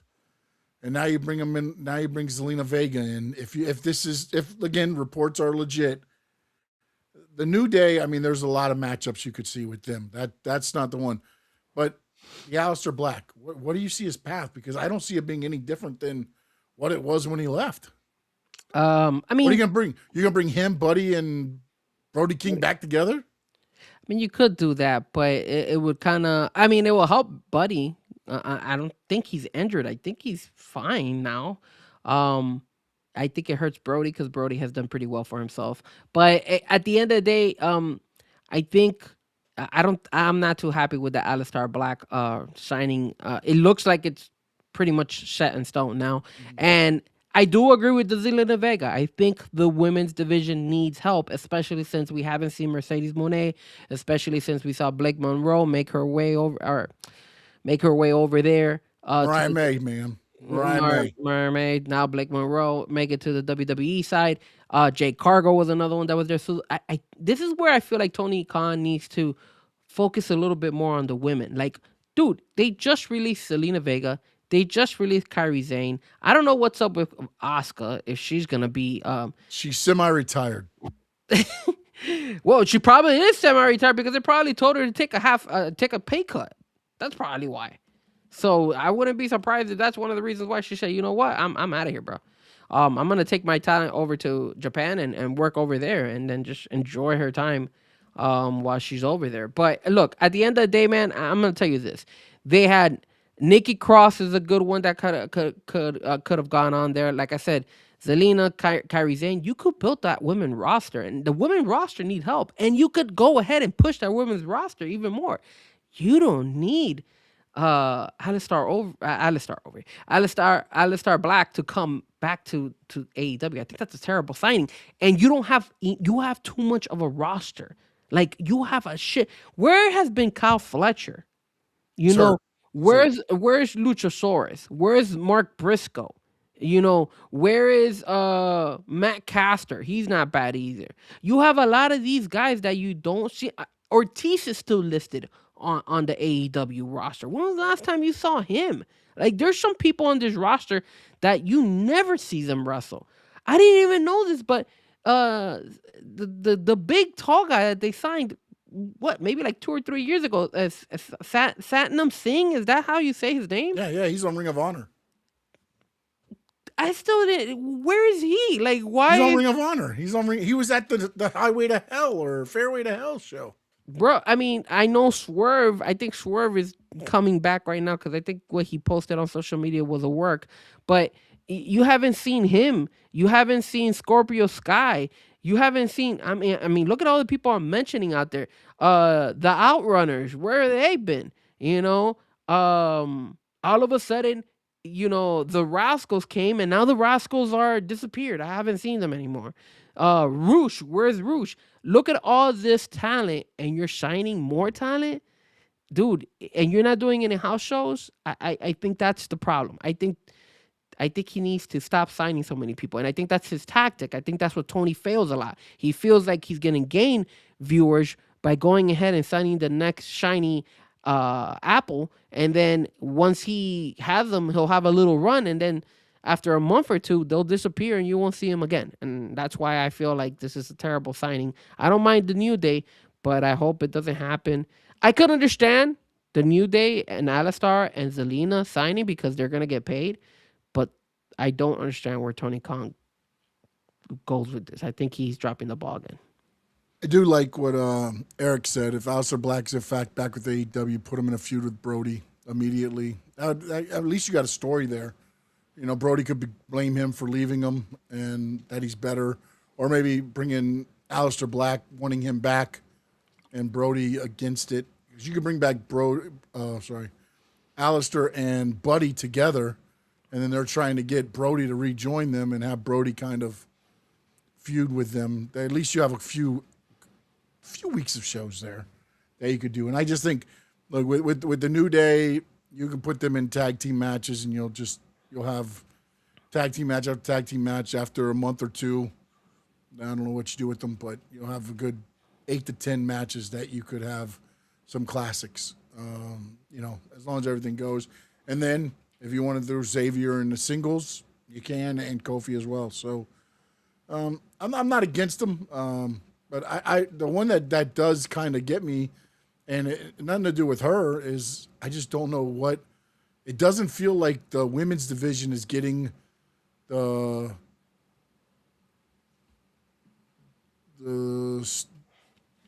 light that they had before, the spotlight they had before. It feels like it's gone. Like I don't even know. I'm trying to think back. Was there even a women's match on Dynamite? I know that on Collision, it was the tag team, the two girls from the tag team. They were there. They were featured on Collision, which was I have to look back at Dynamite.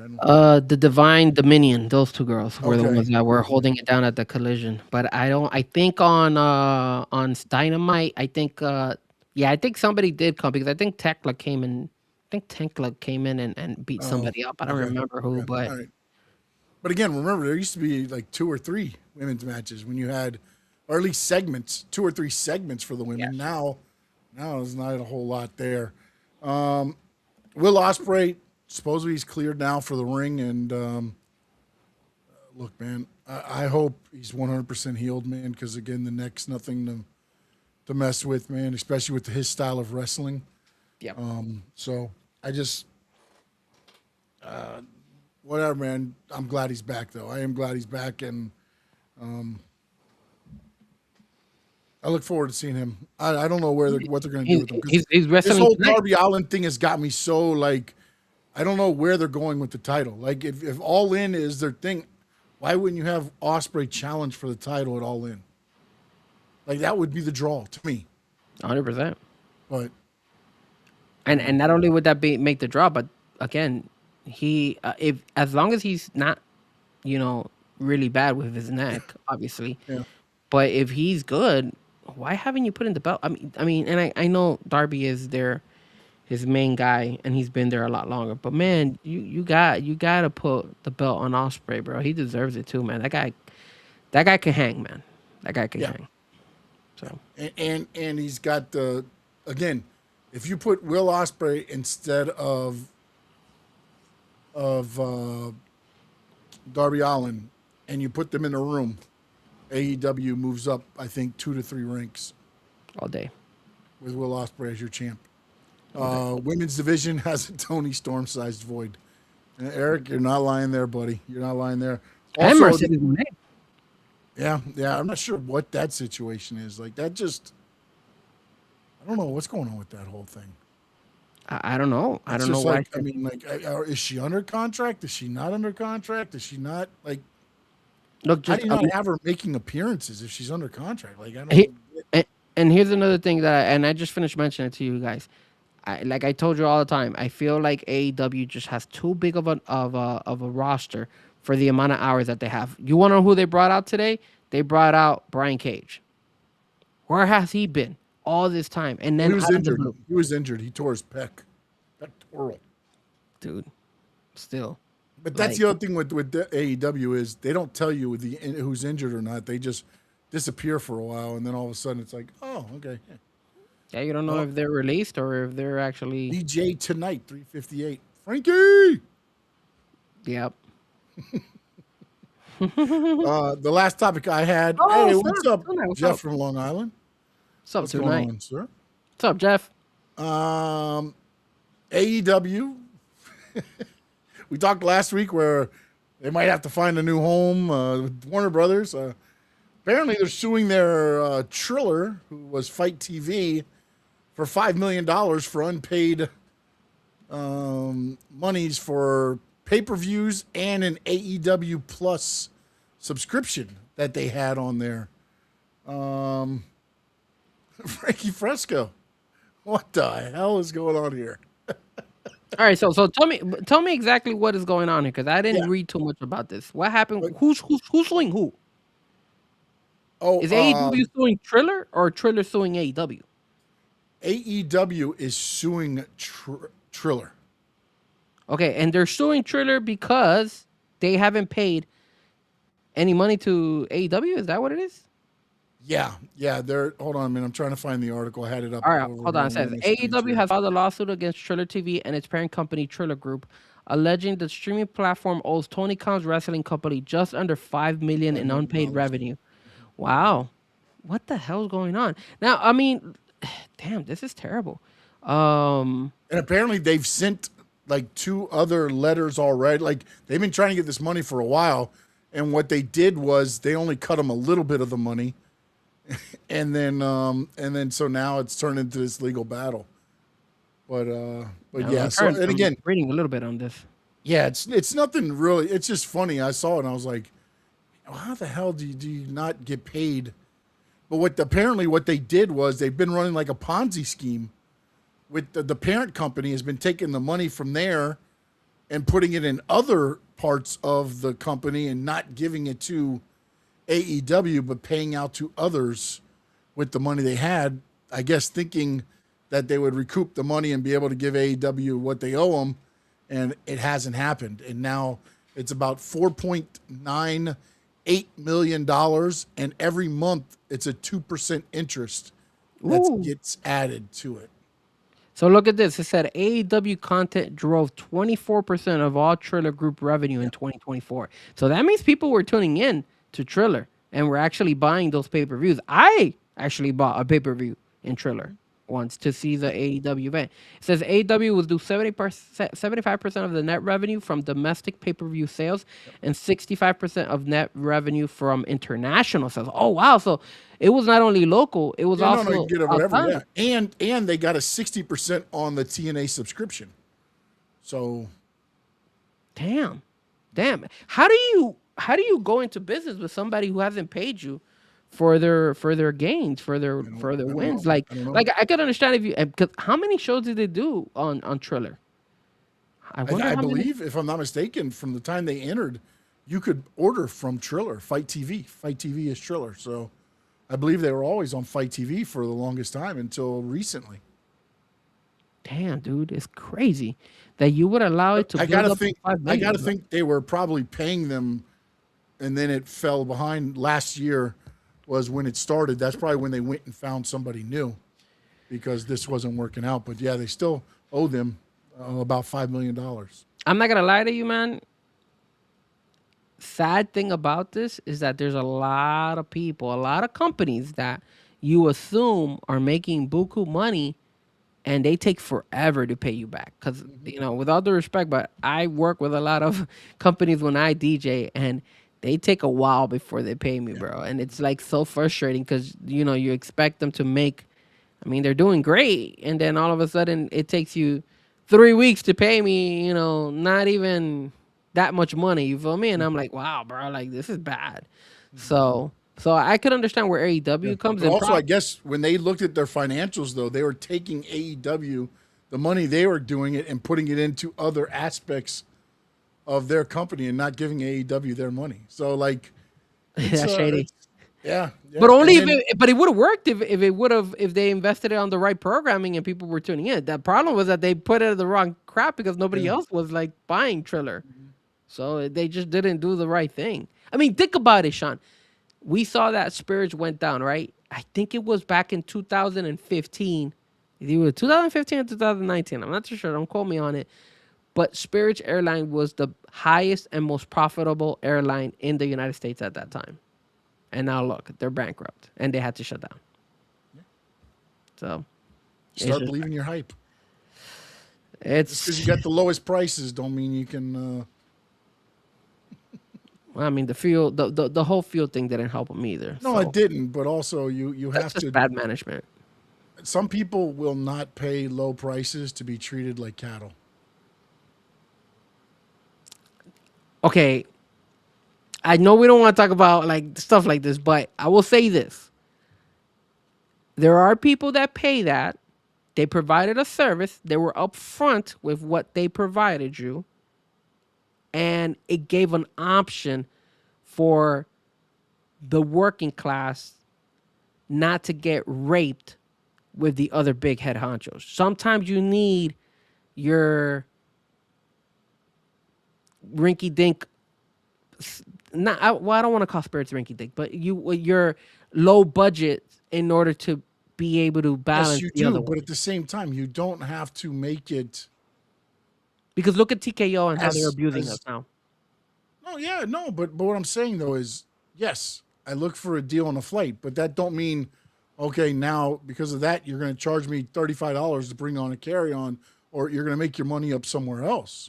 But you Like, saw that you're not really giving me the discount because you're going to make it up on the other stuff that I have to bring with me. Yeah, but that's when like the big airlines were probably going to do the same one way or the other. That's where it was trending. So now, like for I get example, that. I get that, but again, you can't say that we're going to fly you from this to this and then say, oh, but we're tacking on this, this, and this, and now they you're were just paying the same price as But- the other tickets almost. But they were being upfront with you. They were telling you, hey, look, if you bring this and this is what you're gonna have to pay for.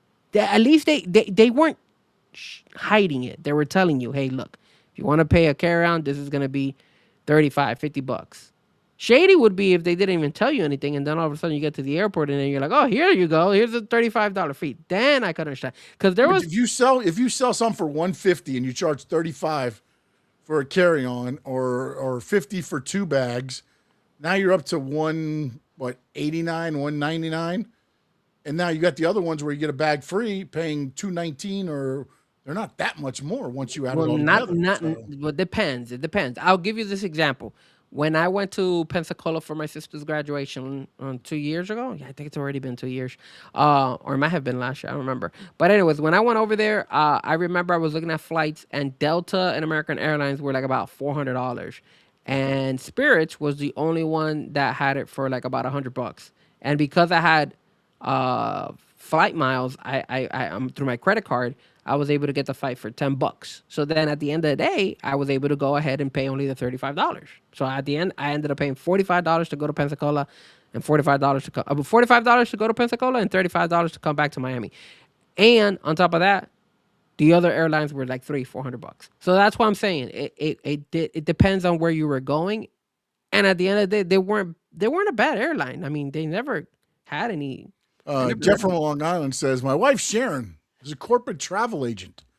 She would never book Spirit Airlines or Frontier Airlines. Very unreliable. Okay, well, that's your wife, Jeff, but I'll give you a perfect example. Corporate travel agent. Corporate travel agent, not Frankie Fresco, the civilian booking his own flight.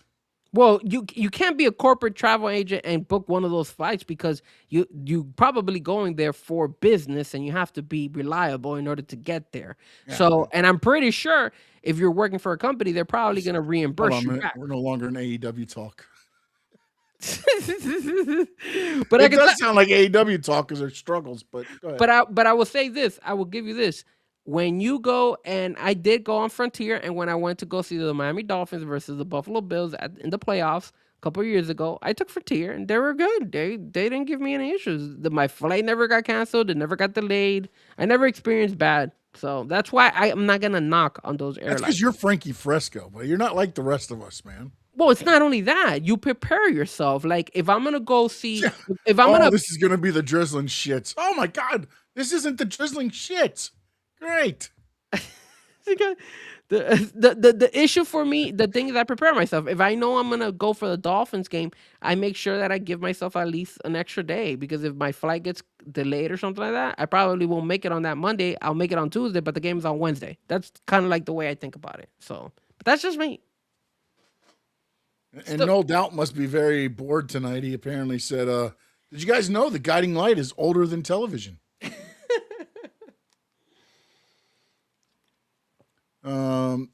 Karoon, welcome in, sir. He heard a Boeing 747, a Boeing Spirit Airlines on eBay for $35. I think we're getting. It even comes with passengers beating the shit out of each other for the last window seat. I think we're getting more comments on the airline topic than the wrestling of AEW. We woke up the crowd after talking AEW. Yeah, we definitely. Everybody wants to go ahead and start talking about the airline. I mean, look, man. I don't know about you guys, but it's a good way to balance from the. I try to look at. I wanted to go visit my sister. My sister, you guys know now. My sister lives in Destin, Florida, so I want to go visit her. You know how much is a flight to go to Destin, Florida? $800. I was like, $800? Yeah, because I think the airport's about like 2 buildings. I googled to go to Pensacola, which at this time of year I went to go see my sister for graduation last year. Yeah, she graduated last year because my goddaughter came last year. So last year, and I bought it for $100, $110, with the $100 credit, $10 right there through Spirits. This time I went to Pensacola to go see. None of the flights were cheaper than $600. So I was like, man, even going to Pensacola is expensive. And what the hell's in Pensacola? Nothing. So I'm like, bro. What are you talking about? That's the home of Roman Reigns and the bloodline. I mean, my goodness. What are you talking about? You're on the Squared Circle Digest talking about what's in Pensacola? Nothing. There's absolutely nothing in Pensacola. Sorry, Roman. I'm sorry. There's nothing that Roman, he's never there anyways. Just like he's not always there on Monday night. So he's not home and he's not wrestling. Where is Roman Reigns? Where in the world is Roman Reigns? He's enjoying life. That's going to be our next thing. We're going to put a big picture of a whole bunch of people and put where in the world is Roman Reigns. Are you trying to compare Roman Reigns to Carmen Sandiego? Please. Yes. Or Waldo. Oh, Waldo. Where's Waldo? That's a good point. Yeah. But we definitely diverted from wrestling. Sorry. We did, man. Frankie, let them know where they can get you, man. I appreciate your time today. Hey, I appreciate your time, sir.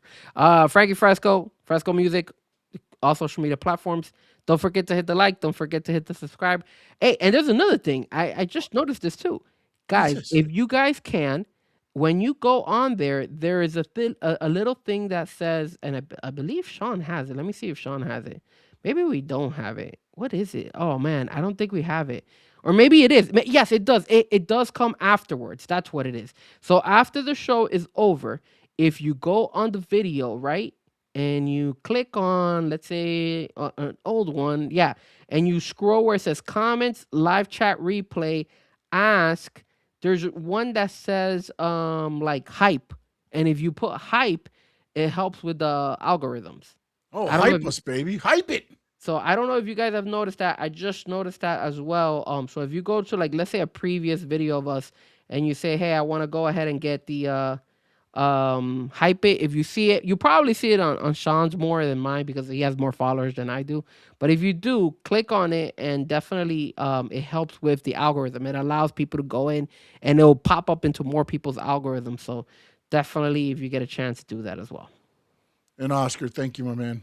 I appreciate you. You can follow me at SS_Sports Talk.